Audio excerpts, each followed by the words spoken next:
Good morning to everybody. बच्चों, आज हम कक्षा 8 में गणित के अंतर्गत सरल समीकरण पर आधारित प्रश्नावली 2.5 ले रहे हैं। तो इसमें हम देख रहे हैं कि समीकरण जो है परिमेय संख्याओं के रूप में अधिकतर हैं, तो इनको हल करने का क्या तरीका है वो आज हम सीखेंगे। देखिए कैसे। क्वेश्चन नंबर 1 ये कह रहा है निम्न रैखिक समीकरणों को हल कीजिए। तो प्रश्न है नंबर 1, x/2 ऋण 1/5 बराबर x/3 धन 1/4। तो ये हमारा समीकरण है।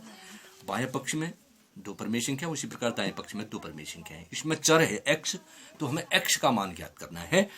तो इसके लिए देखिए हम क्या करें, दाएं पक्ष में जो x/3 है इसको बाएं पक्ष में x/2 के साथ ले जाएं, और बाएं पक्ष में ऋण 1/5 जो है उसको दाएं पक्ष में 1/4 के साथ ले आए। तो यहाँ पर आपको बता था, जैसा कि मालूम है कि भाई पक्षांतर करने पर राशि का चिन्ह या पद का चिन्ह बदल जाता है।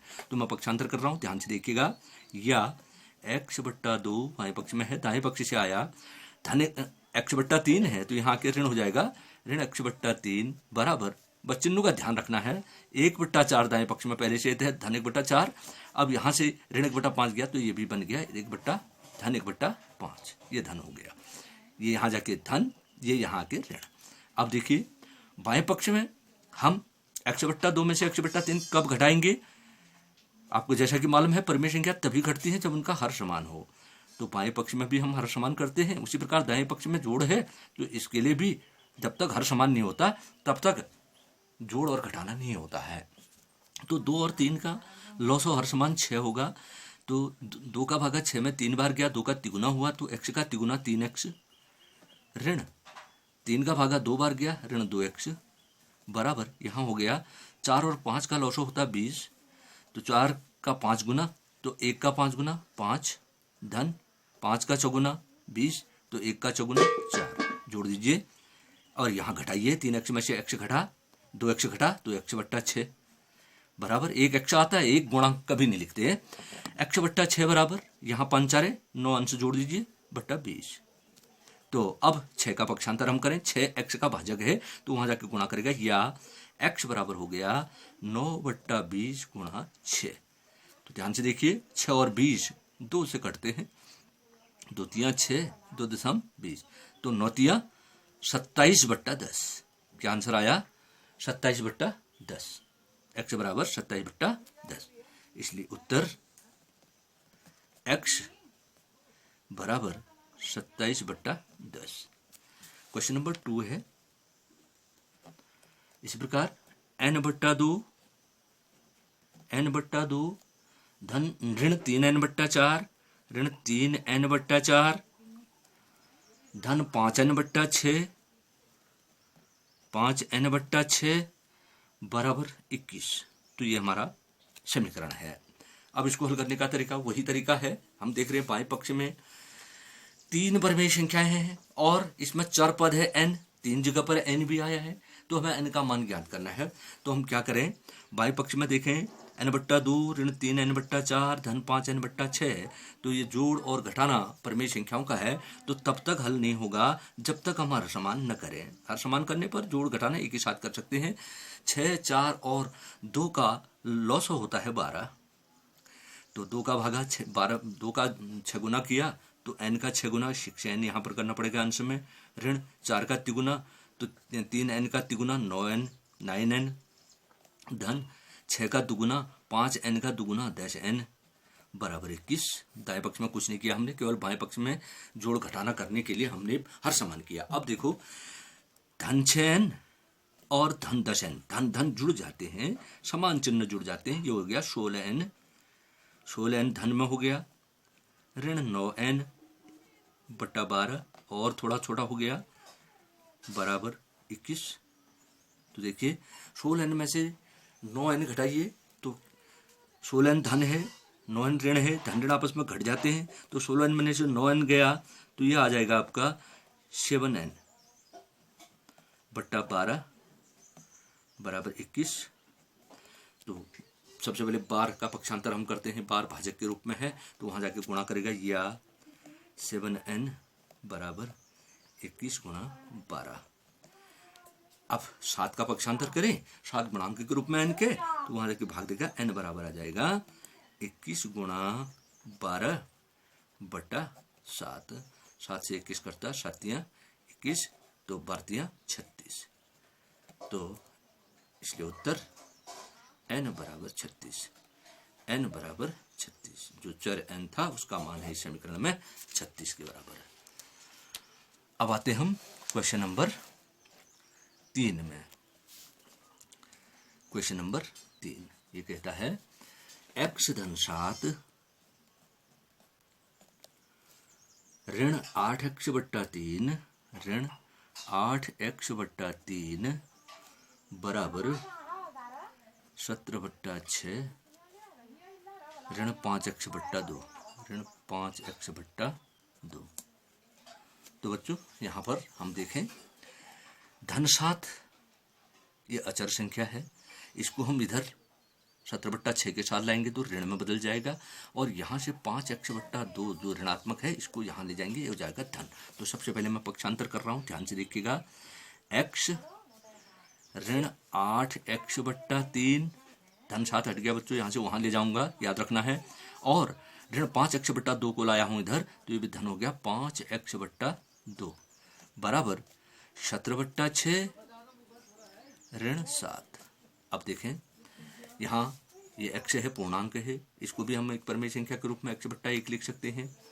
और यहाँ पर 8x बट्टा 3 है, ये 5x बट्टा 2 है, यहाँ घटाना यहाँ जोड़ है, तो ये क्रिया तभी होगी जब हर समान होगा। तो देखें हम 1 3 2 का लॉस हो हमारे पास 6, तो 1 का 6 गुना किया, पहले हर का 6 गुना हो रहा है तो 6x अंश को गुणा करेंगे। ऋण 3 का दुगुना 8 तिया 3 का दुगुना, तो 8x का दुगुना हम करेंगे 16x।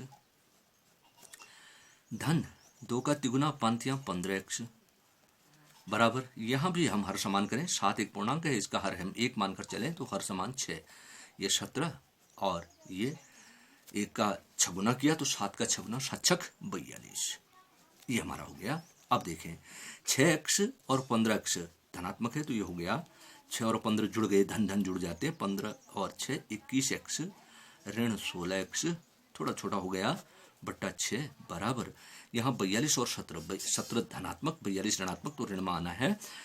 42 में से 17 घटाना, 12 में से 7 गया 5, यहाँ 3 बचा, 3 में से 1 गया 2, ऋण 25 बट्टा 6।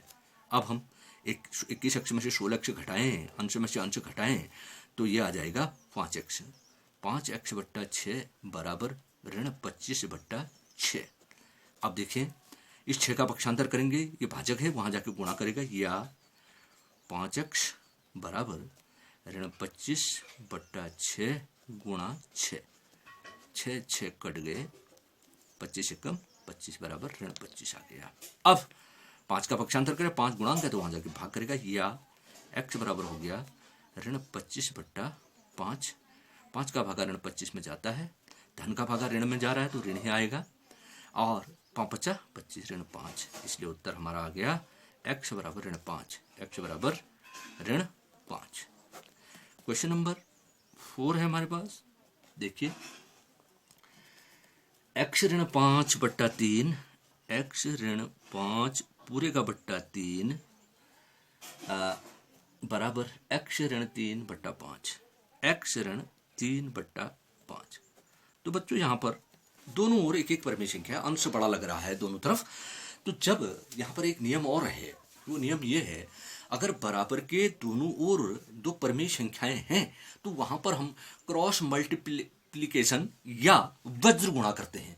वज्र गुणा करने का तरीका है कि एक भिन्न के हर से दूसरे के अंश को और दूसरे भिन्न के हर से पहले भिन्न के अंश को गुणा कर देंगे। तो यहाँ पर वज्र गुणा का तरीका है, देखिए अगले प्रश्नावली आने वाली हमारी वज्र गुणा वाली, तो यहाँ पर भी ऐसा है, तो इसको देखेंगे हम, ये हो जाएगा वज्र गुणा में कर रहा हूं 5 गुणा इस 5 से अंश को x ऋण 5, लेकिन याद रखिए अंश में दो संख्या है तो दोनों गुणा होंगे उससे, एक ही नहीं, इसलिए इसको कोष्ठ में डाल दिया गया है, बराबर 3 गुणा x ऋण 3। ऐसा ही इस तरफ भी हो गया, देखिए इससे इसको, ये कहलाता है वज्र गुणा करने पर क्रॉस मल्टीप्लिकेशन। तो ये हो गया, आप गुणा करेंगे तो बाहर से 5 गुणांक है कोष्टक का, तो दोनों पदों को गुणा करेगा। कोष्टक हटाऊं, 5 से x को गुणा करके 5x, 5 से ऋण 5 को गुणा करके ऋण 5 × 25 बराबर 3 से x को 3x, ऋण 3 × 9। अब देखें 3x को इधर लाइए, धनात्मक है ऋण हो जाएगा, ऋण 25 को इधर ले जाएंगे, ये ऋणात्मक है धन बन जाएगा, या 5x ऋण 3x बराबर ऋण 9 धन 25, ऋण 9 धन 25 पक्षांतर से हो गया। 5x में से 3x घट गया तो आ गया 2x बराबर ऋण 9 धन 25 में से कम होगा, 25 में से 25 धन बड़ा है तो धन में उत्तर आना है, 25 में से 9 घटाएंगे तो क्या आएगा 16, 16 9 25, तो x बराबर, या x बराबर 2 का पक्षांतर करिए, 2 गुणांक x का वहां जाके भाग करेगा, 16/2 बराबर 8, तो x बराबर 8, इसलिए उत्तर आ गया हमारा x बराबर 8। ये हमारा क्वेश्चन हो गया। अब आते हैं क्वेश्चन नंबर 5।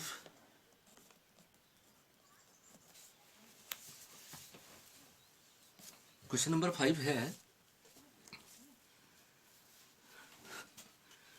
3t ऋण 2/4, 3t ऋण 2 पूरे का बट्टा 4 ऋण 2t धन 3 पूरे का बट्टा 3 बराबर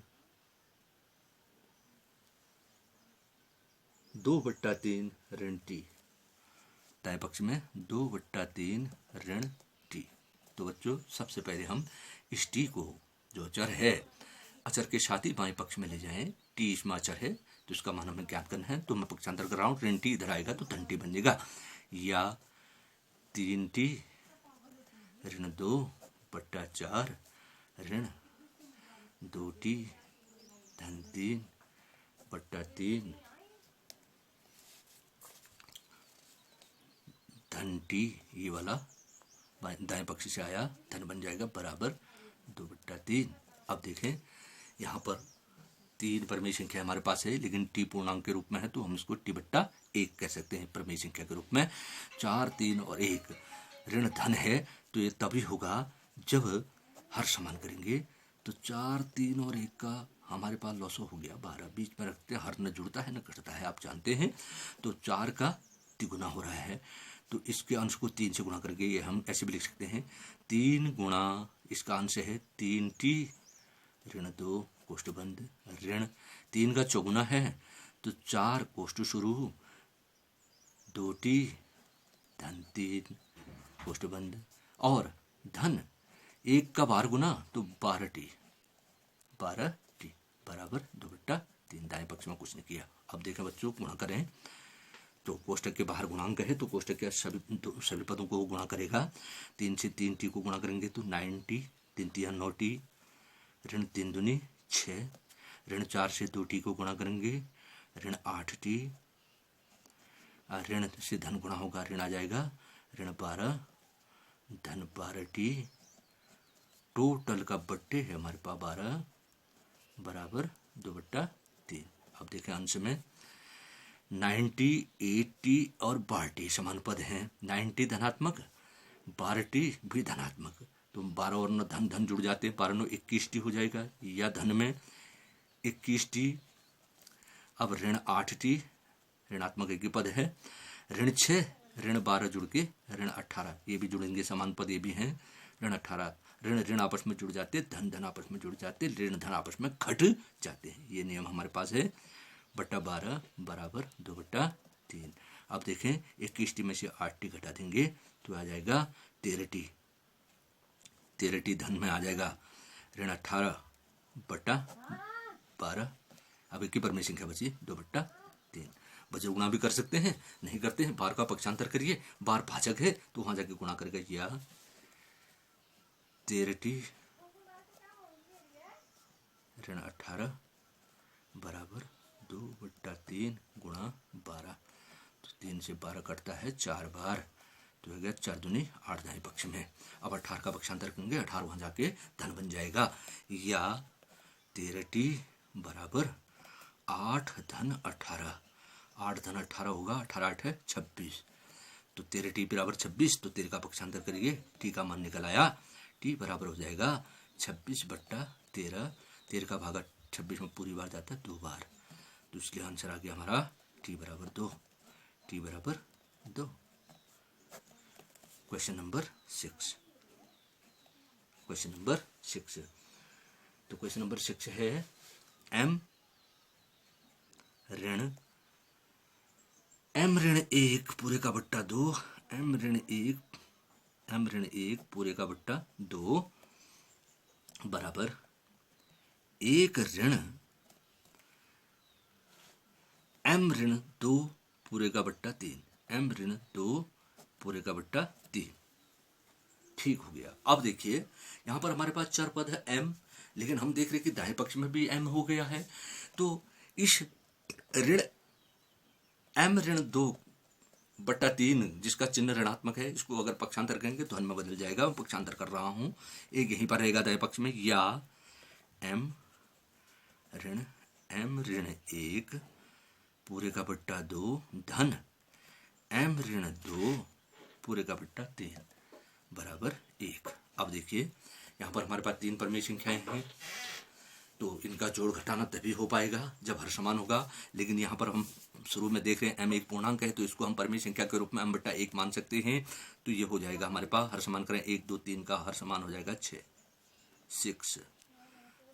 8, तो एक हर जो इसका था उसका 6 गुना हुआ, तो m का 6 गुना 6m, ऋण 2 का तिगुना 3, कोष्ठ में भी लिख सकते m ऋण 1 इसका अंश है, धन 3 का दुगुना 2 कोष्ठ शुरू m ऋण 2 अंश में बराबर 1। अब देखें कोष्ठक घटाएं, या कोष्ठक के बाहर संख्या है और उस संख्या कोष्ठक के बीच में चिन्ह नहीं है, तो वो गुणांक माना जाता है और कोष्ठक के सभी पदों को क्रमशः गुणा करेगा। 6m ऋण 3 से m को गुणा करेंगे, ऋण 3m। अब यहाँ पर आपने ध्यान देना होगा, ऋण 3 से ऋण 1 को गुणा करेंगे, ऋण ऋण गुणा करके धन हो जाता है, 3 कम 3 धन 2m ऋण 2 दूनी 4 बट्टा 6 बराबर 1। अब देखिए 6m धन 2m धन 6 2 8m, या धन धन जुड़ जाते 8m ऋण 3m धन 3 ऋण 4 जुड़ेंगे ऋण 1, धन ऋण घट जाते हैं बट्टा 6 बराबर 1। अब 8m में से 3m घटेगा तो आ जाएगा 5m ऋण 1, या 5m ऋण 1 5m ऋण 1 पूरे का बट्टा 6 बराबर 1। अब हम देखें 6 का पक्षांतर करेंगे तो 6 गुणा करेगा, या क्योंकि भाजक है 5m ऋण 1 बराबर 1 गुणा 6, 1 गुणा 6 में 6। अब ऋण 1 का पक्षांतर करेंगे, वहां जाके धन बन जाएगा, या 5m बराबर 6 धन 1 बराबर 7। अब 5 का पक्षांतर करिए, 5m का गुणांक है, वहां जाके भाग करेगा, या m बराबर 7/5 आंसर, m बराबर 7/5 आंसर। तो इसलिए उत्तर आ गया हमारा m बराबर 7/5। क्वेश्चन नंबर 7 है, कहता है 7 8 9 10 4 क्वेश्चन हैं, तो निम्न समीकरण को सरल रूप में बदलते हुए हल कीजिए। ठीक है, संकेत इसने दिया सरल रूप में बदलना है, तो हम देखें क्वेश्चन नंबर 7 किस रूप में है, देखते हैं। उसको सरल करना है, 3 कोष्ठ शुरू 3 ऋण 3 बराबर 5 कोष्ठ शुरू 2t धन 1। तो देखो बच्चों, हमने अभी बताया था यदि कोष्ठक के बाहर कोई संख्या होती है और संख्या तथा कोष्ठक के बीच में कोई चिन्ह नहीं है तो वह गुणा होता है। तो ये गुणांक है, कोष्ठक का गुणांक है, तो कोष्ठक के अंदर जितने पद हैं उनको वह गुणा करेगा। तो मैं कर रहा हूँ गुणा। देखिए 3 से t को गुणा करें, 3t कोष्ठक घटाना है मुझे, 3t। अब 3 से ऋण 3 गुणा होगा, 3 3 9, दोनों को करना है। कोष्ठक के अंदर जितने पद है सबको गुणा करेगा। 5 से 2 टी को 5 दूनी 10 टी, धन 5 एकम 5। अब 10 टी का पक्षांतर बाएं पक्ष में करिए, धनात्मक है, ऋण हो जाएगा, और ऋण 9 का दाएं पक्ष में ये धन बन जाएगा। या 3 टी ऋण 10 टी बराबर 5 दाएं पक्ष में है, धन 9। तो 3 टी में से 3 टी और 10 टी धनात्मक ऋणात्मक है, धन ऋण घट जाते हैं, तो यह आएगा ऋण में आएगा ऋण 60 टी बराबर 9 पचे 14। तो 7 का पक्षांतर करिए, 7 गुणांक है, तो बच जाएगा ऋण टी बराबर 14/7, भाग में बदलेगा बराबर 2। तो ऋण टी बराबर 2 आया, इसलिए टी बराबर इस ऋण को इधर दे दीजिए ऋण 2। तो उत्तर आ गया टी बराबर ऋण 2, टी बराबर ऋण 2। क्वेश्चन नंबर 8 है हमारे पास। 15 कोष्ठ शुरू y ऋण 4, 15 कोष्ठ शुरू y ऋण 4। तो बच्चों यहाँ पर ये 15 इस y ऋण 4 का गुणांक है दोनों का, पर ऋण 2 कोष्ठ शुरू y ऋण 9, y ऋण 9, ये ऋण 2 भी दोनों का गुणांक है, धन 5 कोष्ठ शुरू y धन 6, ये धन 5 दोनों का गुणांक है, y धन 6 बराबर 0।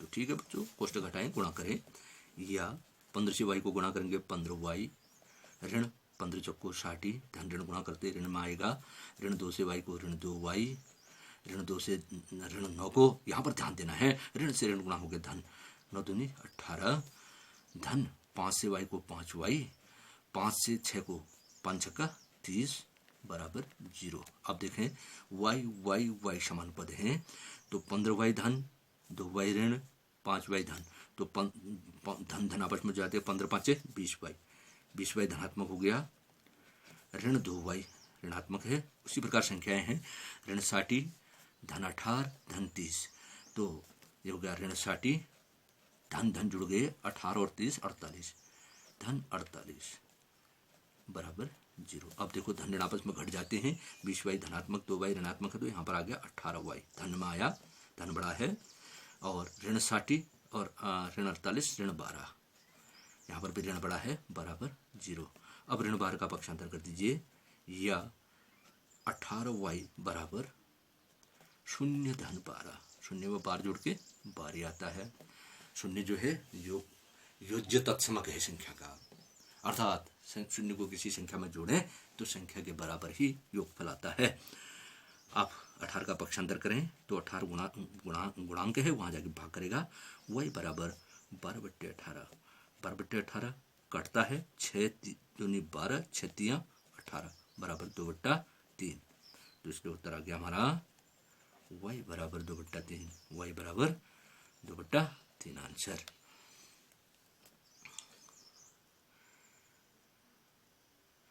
अगला क्वेश्चन है हमारा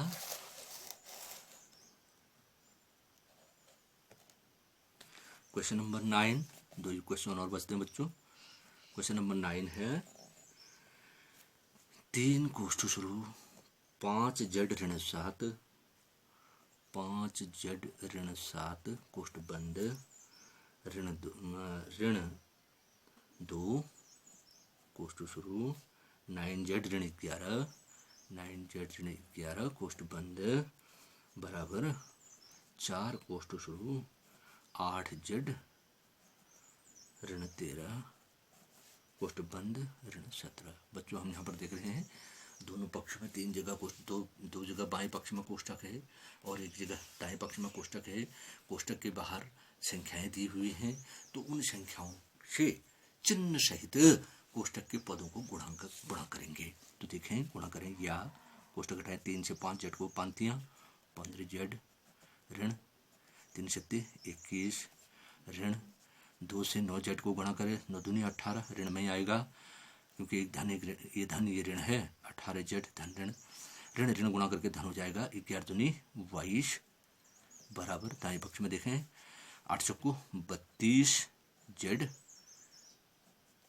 ऋण 13 चक्कू 52 ऋण 17। अब देखें समान पद 15Z और 18Z, एक धन एक ऋण, धन ऋण आपस में घट जाते हैं, वैसी संख्या है, ऋण 21 धन 22, और यहाँ पर भी ऋण ऋण दोनों संख्या है, ऋण ऋण जुड़ जाते हैं, धन ऋण आपस में घट जाते हैं, इस बात का ध्यान रखें। तो 15Z ऋण है, ऋण 18Z है, तो ये आ गया ऋण 3Z, धन ऋण घट गए, ऋण 21 धन 22, तो धन 1 बराबर, यहाँ हो गया हमारा 32Z, ये तो अकेला है 32Z, ऋण ऋण जुड़ जाते हैं, ऋण 7 2 9 5 1 6 69। अब 32Z को इधर लाएं, धन 1 को इधर, या पक्षांतर करें, ऋण 3Z, पक्षांतर पर चिन्ह बदलता है, इस बात का ध्यान रखेंगे, ऋण 3Z ऋण 32Z, वहां से धन आया तो यहाँ ऋण हो गया, बराबर ऋण 69 ऋण 1, ये धन 1 ऋण 1 हो गया। अब यह ऋण आ रहा है, ऋण ऋण जुड़ जाते 32 3 35Z, ऋण ऋण 35Z बराबर, यहाँ पर ऋण ऋण जुड़ जाते ऋण 70। तो दोनों पक्षों में हमारे पास ऋण चिन्ह है, तो दोनों ओर से हटा दीजिए, कोई फर्क नहीं पड़ने वाला। 35Z बराबर 70, समीकरण संतुलित ही रहेगा। अब 35 का पक्षांतर करिए, 35 गुणांक है तो वहां जाके भाग करेगा, Z बराबर 70/35, और 35 का भागा 70 में 2 बार जाता है, तो इसलिए उत्तर आ गया हमारा Z बराबर 2, Z बराबर 2। क्वेश्चन नंबर 10 लास्ट, कहता है 0.25 दशमलव में आया 0.25 कोष्ठ शुरू 4F ऋण 3 4F ऋण 3 कोष्ठ बंद बराबर 0.05 कोष्ठ शुरू 10F ऋण 9। तो देखिए हमारे पास गुणांक दशमलव में है, कोई बात नहीं, दशमलव संख्या से गुणा करना है हमने, तो 0.25 से 4F को गुणा करेंगे, 25 चक्को 100, गुणनफल तो 100 आया, लेकिन दशमलव के 2 स्थान लगेंगे, 1.00F ऋण 25 दिया 75, दशमलव के 2 स्थान हैं 0.75 बराबर, यहाँ पर देखें दशमलव के 2 अंक यहाँ पर हैं, 10 25 50, तो इसको 0.50 F ऋण 9 पंचे 45 होता है, दशमलव के 2 स्थान हैं 0.45। अब देखिए इस 0.50 F को 0.50 F धनात्मक जो है, इसको इधर बाएं पक्ष में लाएंगे, ऋण हो जाएगा। उसी प्रकार 0.75 बाएं पक्ष में जो था ऋण में, उसको दाएं पक्ष में लाएंगे, वो धन बन जाएगा। या 1.00 F ऋण 0.50 F बराबर ऋण 0.45 दाएं पक्ष में पहले से है, धन 0.75, ये पक्षांतर से हो गया। अब देखिए घटाना है, 1.00 में ये घटाएंगे तो क्या आएगा, 0 में से 0 0 ही हुआ, 10 में से 5 गया 5 हो गया, यहाँ 0 बच गया, 0.50 F बराबर, यहाँ ये इसमें से ये घटेगा, 5 में से 5 गया, धन में आना इधर, 0 7 में से 4 गया 3, 0.30। अच्छा, तो अब इसका हम पक्षांतर करें, गुणांक है या F बराबर 0.30 बटा 0.50, तो दशमलव भाज्य में भी भाजक में भी दशमलव है, तो हटा सकते हैं, 30/50, 1 1 0 काट दीजिए, 3/5, इसलिए F बराबर आया 3/5। इसको दशमलव में बदल दें, 5 का भागा 3 में दे दें, क्योंकि दशमलव में दिया था, 5 का भागा 3 में नहीं जाता, 0 लगा दिया हमने। अब ये हो गया 30, 5 दशमलव लगाएंगे, 5 का 30, 0.6, इसलिए उत्तर दशमलव में उत्तर लिख दीजिए, 3/5 भी लिखा जा सकता है, एक ही बात है। F बराबर 0.6, 0.6 3/5 का दशमलव में रूपांतरण है। तो इसी के साथ ये प्रश्नावली हमारी समाप्त हुई बच्चों। तो घर में अभ्यास करेंगे, देखेंगे, दोबारा बनाएंगे और सीखेंगे। That's all.